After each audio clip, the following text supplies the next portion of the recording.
Hello everyone, welcome to KHP classes. So today we will discuss about application of Bernoulli's principle. काफ़ी request आने लगी थी student side से, तो I have made a new video on application of Bernoulli's principal.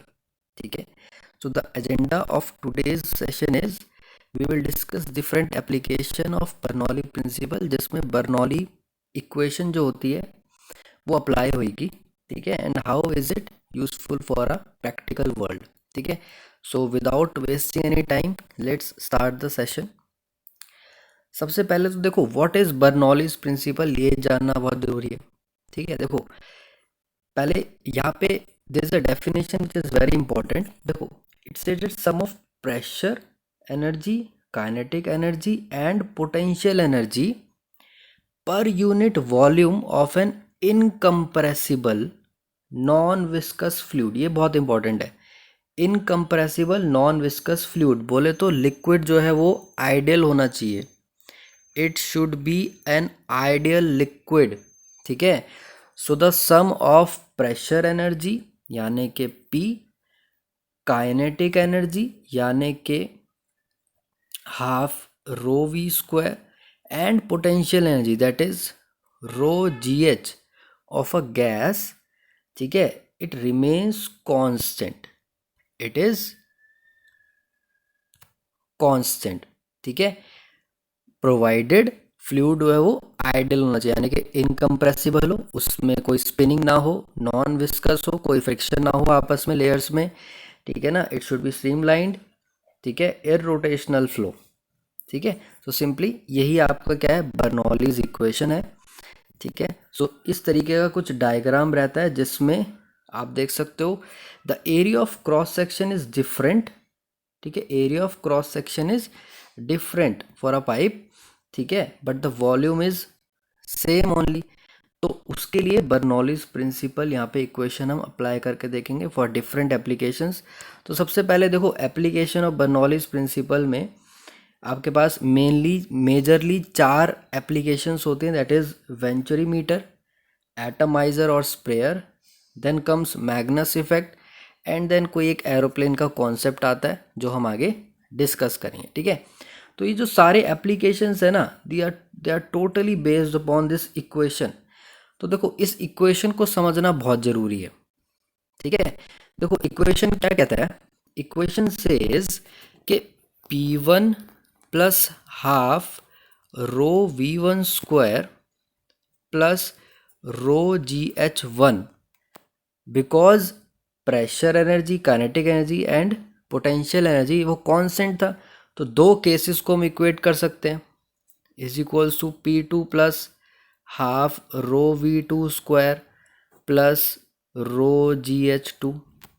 Right, अब देखो इसमें important क्या है ना, आपको जो पूरे एप्लीकेशन में फोकस करना है वो कहाँ पे करना है कि यहाँ पे देखो ये वेलोसिटी है और ये प्रेशर है. हमारे जितने भी एप्लीकेशन है ना वो इसी पे बेस्ड है बस.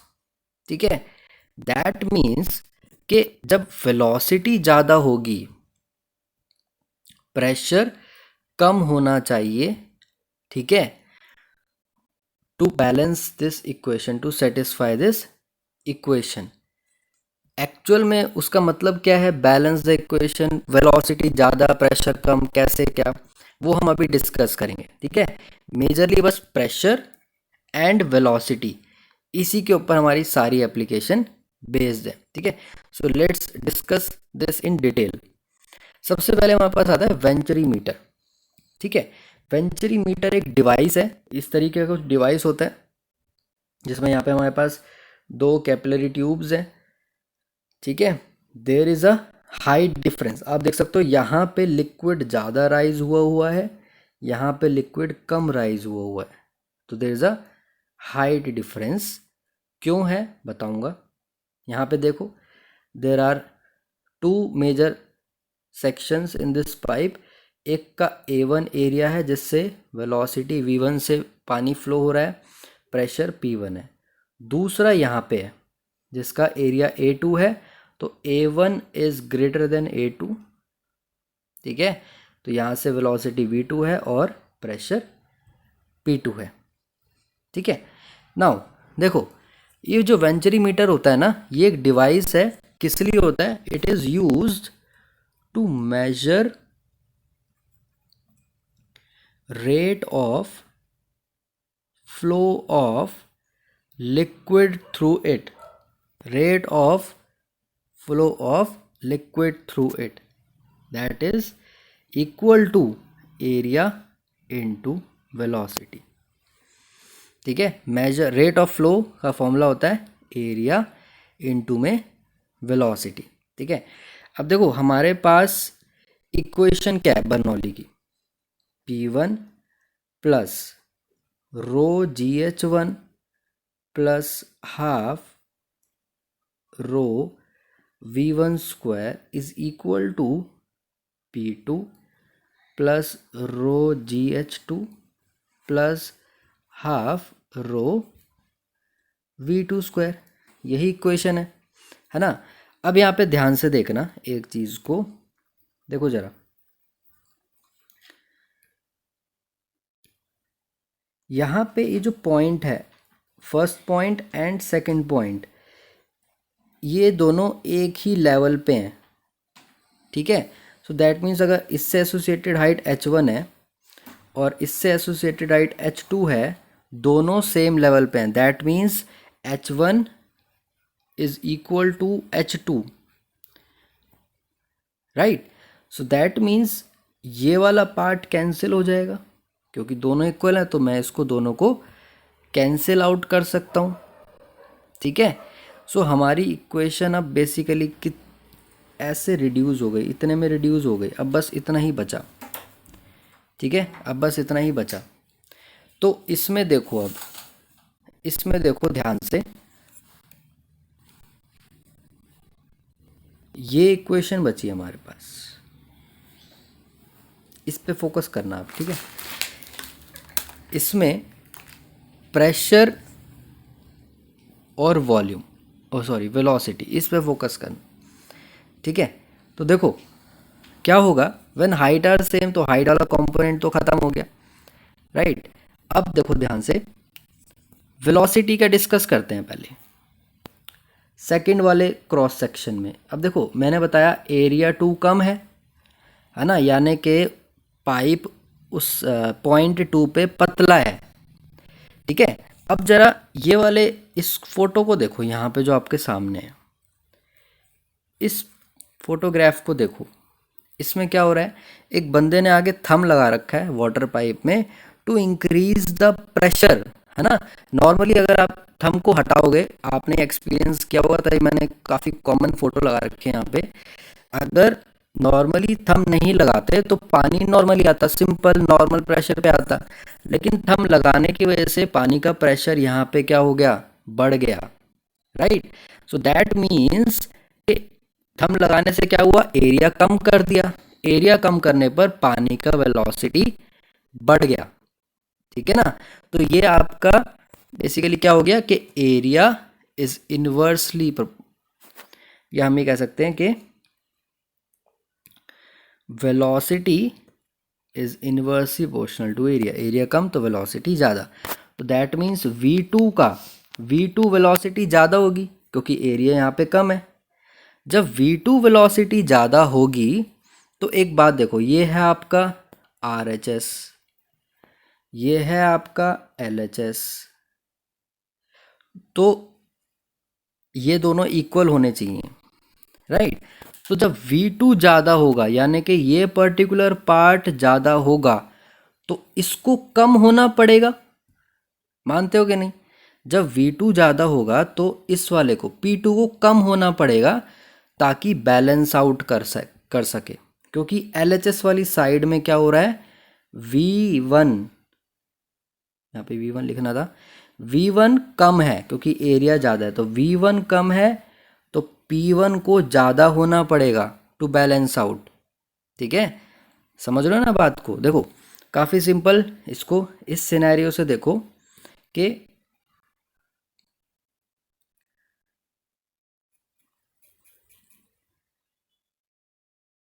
वन सेकेंड, इसको इस सिनेरियो से देखेंगे हम कि क्या हो रहा है कि मान लो हमारे पास V2 की वैल्यू मान लो 3 है ना। टोटल वैल्यू पूरे पूरे की टोटल वैल्यू 4 है। तो ये अगर 3 है तो इसको 1 होना पड़ेगा, कम होना पड़ेगा ना। ऐसे यहाँ पे इसकी भी टोटल वैल्यू 4 है, तभी तो इक्वल है। तो ये 3 हुआ और इसको 1 होना पड़ेगा, तभी तो बैलेंस आउट होगा ना। तो ये कहना चाह रहा हूँ मैं कि V2 अगर ज़्यादा है तो P2 को कम होना पड़ेगा। बस यही आपका बर्नौलीज थ्योरम है कि वेलोसिटी और प्रेशर का इन्वर्स रिलेशन है। जहाँ पे वेलोसिटी ज़्यादा होगा वहाँ पे प्रेशर कम रहेगा। ठीक है, सो दैट इज़ वाई अब वापस से हम वेंचुरी मीटर के फिगर पे आते हैं। यहाँ पे मैंने आपको बताया यहाँ पे पानी ज़्यादा ऊपर है, यहाँ पे पानी कम ऊपर है। तो ये बेसिकली क्या है, ये एक कैपिलरी ट्यूब है ना। सो कैपिलरी ट्यूब में पानी कब चढ़ता है, जब प्रेशर हो, है ना, प्रेशर डिफरेंस हो तभी तो पानी ऊपर चढ़ेगा। सो ये कैपिलरी ट्यूब अगर 1 है, ये कैपिलरी ट्यूब 2 है, तो कैपिलरी ट्यूब 1 में ज़्यादा प्रेशर है अकॉर्डिंग टू दिस इक्वेशन, तभी पानी ज़्यादा ऊपर चढ़ गया। ठीक है, और कैपिलरी ट्यूब में प्रेशर कम है तभी पानी कम ऊपर चढ़ा, तभी यहाँ पे ये हाइट का डिफरेंस आया। ठीक है, आई होप सभी को ये क्लियर हो गया होगा। सो अब ये देखते हैं कि what is the rate of flow, क्योंकि हमें तो ये डिवाइस से क्या करना है, रेट ऑफ फ्लो को मेजर करना है, यानी कि हमें वेलोसिटी की वैल्यू चाहिए। तो लेट्स डू डैट।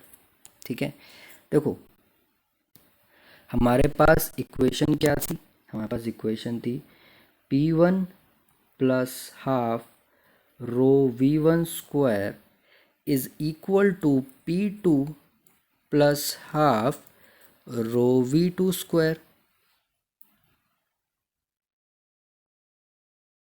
ठीक है, तो अगर मैं P1 P2 को इकट्ठा रखूं, P1 माइनस P2 क्या हो गया, half rho V2 square minus V1 square. ठीक है, अब जरा एक बार फिगर पे आते हैं।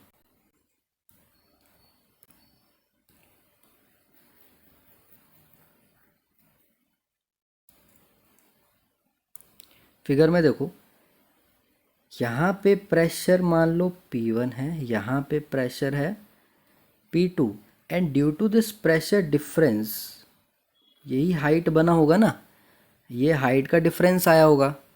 तो मैं ये लिख सकता हूँ ना एक तरफ कि भाई P1 माइनस P2 इज रो जी, क्योंकि प्रेशर का फॉर्मूला क्या होता है, रो जी एच होता है। सो दोनों के प्रेशर डिफरेंस की वजह से क्या हाइट का डिफरेंस आया, एच का आया है। तो P1 minus P two is equals to rho g h में लिख सकता हूँ, और एक P1 माइनस पी टू की वैल्यू एक यहाँ पे है, तो दोनों को मैं इक्वेट कर सकता हूँ, राइट। तो मैं दोनों को क्या कर दूंगा, इक्वेट कर दूंगा। सो ये हो गया आपका,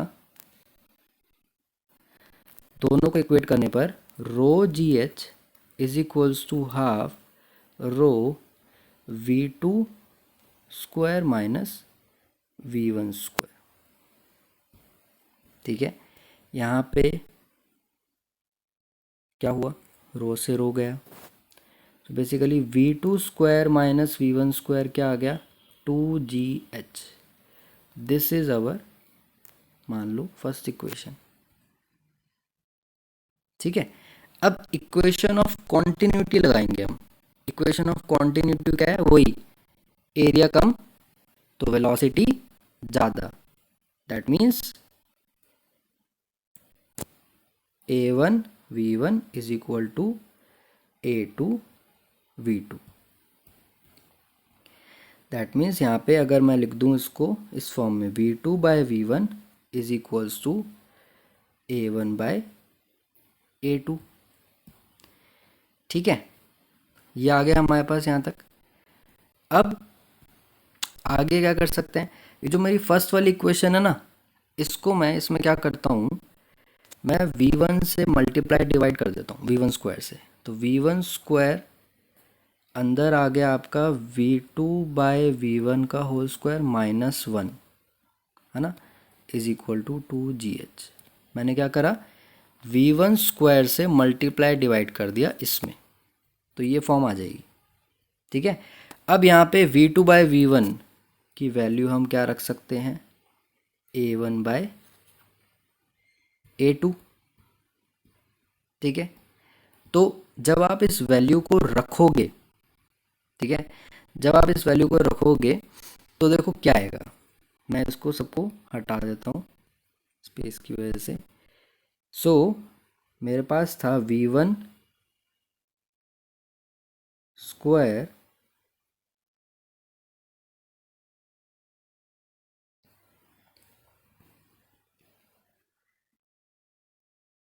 ब्रैकेट में यहाँ पे V2 बाय V1 का whole square minus 1 is equals to 2GH, यही था।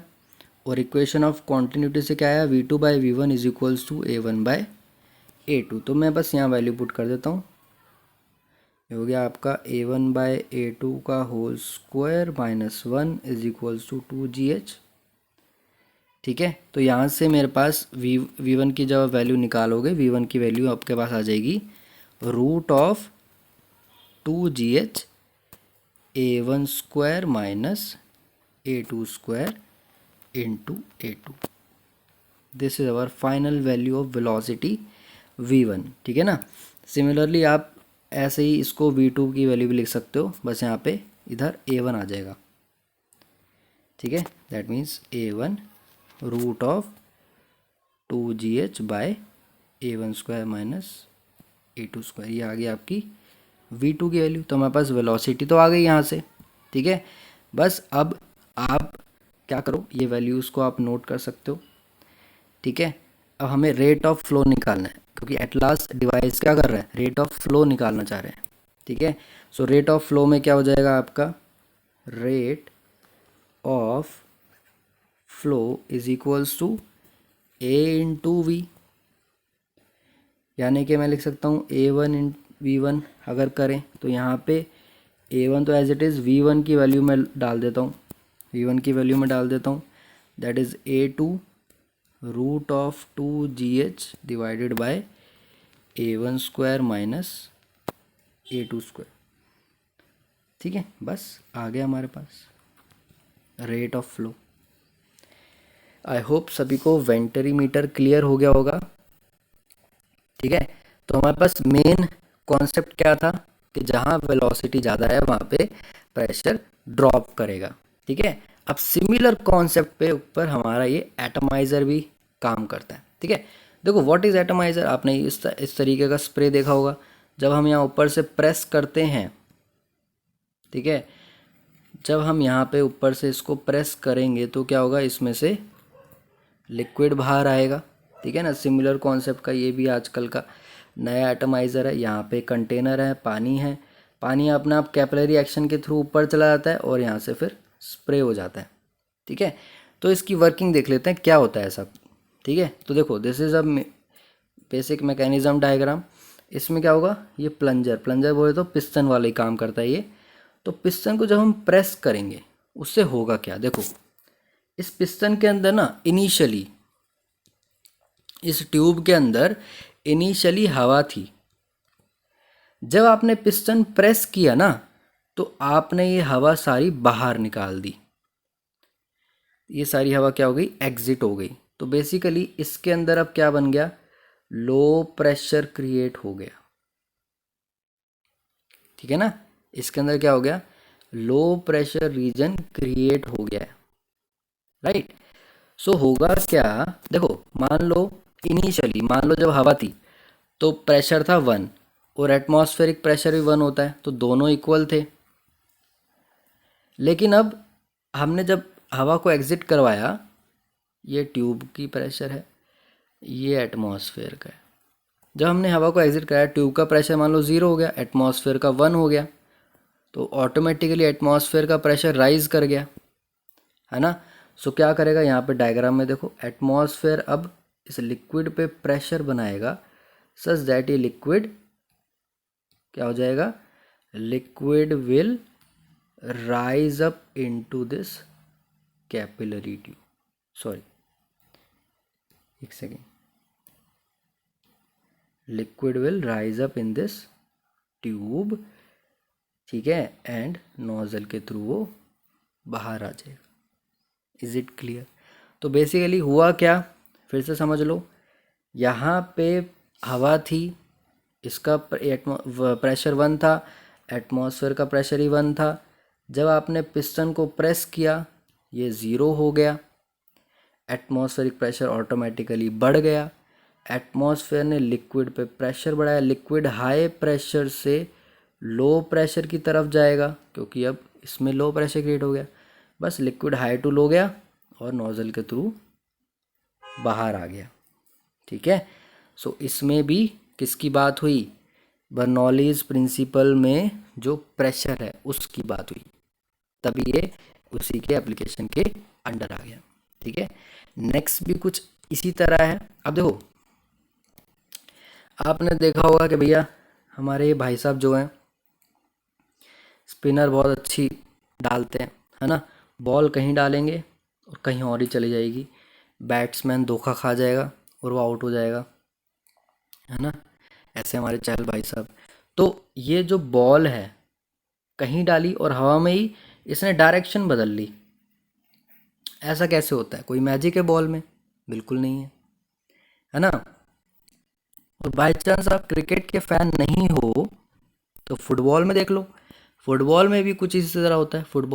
फुटबॉल स्पिन खा के अपनी डायरेक्शन बदल लेती है और यहाँ पे भैया गोलकीपर देखता रह जाता है, ठीक है।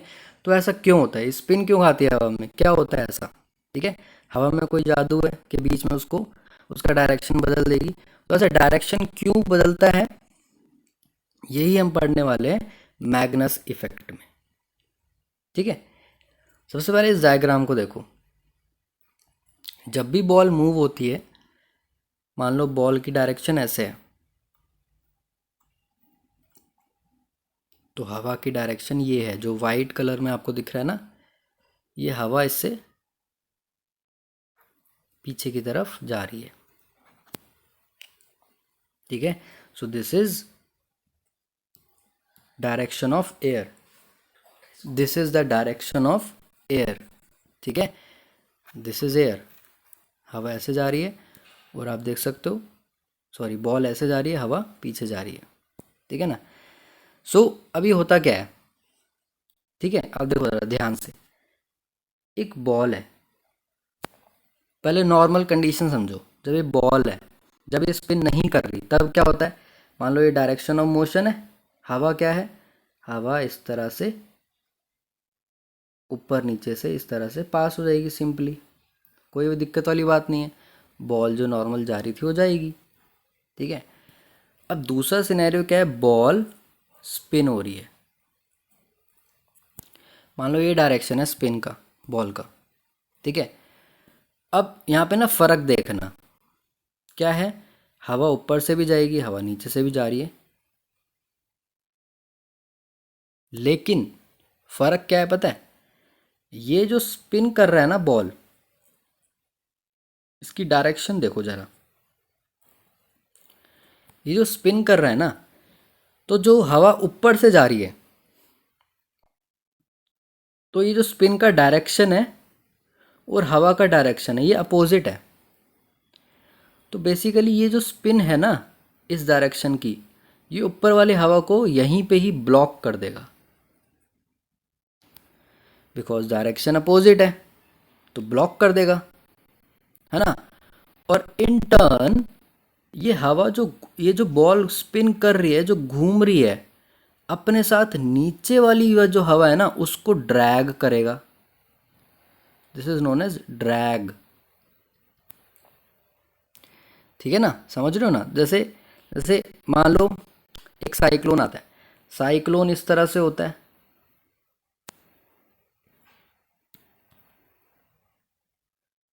देखो साइक्लोन कैसा होता है, साइक्लोन ऐसा होता है।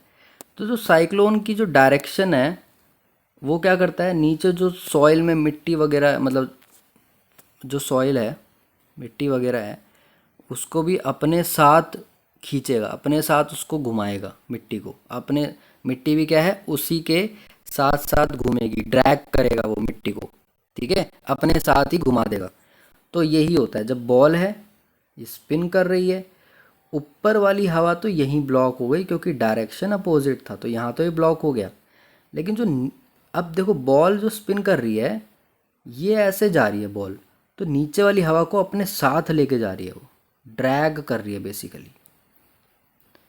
तो हम ये कह सकते हैं कि बॉल के नीचे वाली जो लेयर है हवा की, यहाँ पे वेलोसिटी ज़्यादा होगी और ऊपर वेलोसिटी कम होगी क्योंकि ऊपर तो ब्लॉक हो रही है हवा। जब नीचे वेलोसिटी ज़्यादा है, अब हम बर्नौली इक्वेशन लगा देंगे, वेलोसिटी ज़्यादा तो लो प्रेशर, प्रेशर कम, और ऊपर प्रेशर ज़्यादा, राइट। सो बॉल का जो नेट फोर्स है वो कहाँ से कहाँ लगेगा, हाई प्रेशर से लो प्रेशर, यानी कि डाउनवर्ड्स। सो बॉल अचानक ही हवा में नीचे की तरफ जाएगी, नीचे की तरफ अपने आप बेंड हो जाएगी। आई होप सभी को ये क्लियर हो गया होगा, ठीक है। तो देखो क्या हो रहा है, बॉल है, स्पिन कर रही है, ऊपर जो हवा थी वो ब्लॉक हो रही है क्योंकि डायरेक्शन अपोजिट है, नीचे वाली लेयर को वो अपने साथ, हवाई लेयर को वो ड्रैग कर रहा है।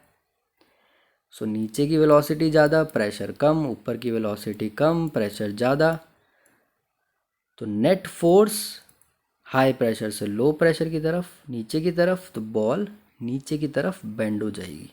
आई होप सभी को ये क्लियर हो गया होगा, ठीक है। अब आप सभी का ना इसी से रिलेटेड एक होमवर्क भी है।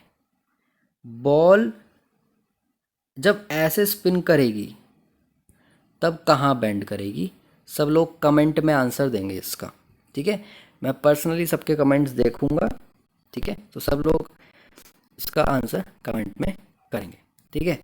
चलो नेक्स्ट हम एप्लीकेशन पे आते हैं, एरोप्लेन और एयरफॉयल के एप्लीकेशन पे। तो देखो एरोप्लेन ऐसा दिखता है, सबने देख रखा है, ध्यान से देखना। लेकिन ये जो विंग है ना, विंग का ये वाला पार्ट अगर मैं जूम कर दूं तो ये कुछ इस तरह से दिखता है, ये वाला पार्ट विंग का, ये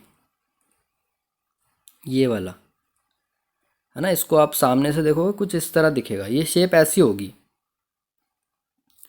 है ना। आप इस डायग्राम में भी देख सकते हो, ये वाली शेप विंग की, साइड से जब देखेंगे तो ये शेप होगी इसकी, हम इसी को एरोफॉयल कहते हैं, ठीक है। तो ये अब ऐसी इसकी शेप क्यों होती है और ये कैसे हेल्प करती है टू टेक ऑफ, ठीक है। अब होगा क्या, देखो ये एरोफॉयल है, राइट। मैं हम अपना डायग्राम बनाते हैं, ये एरोफॉयल है, मान लो दिस इज एरोफॉयल, ठीक है।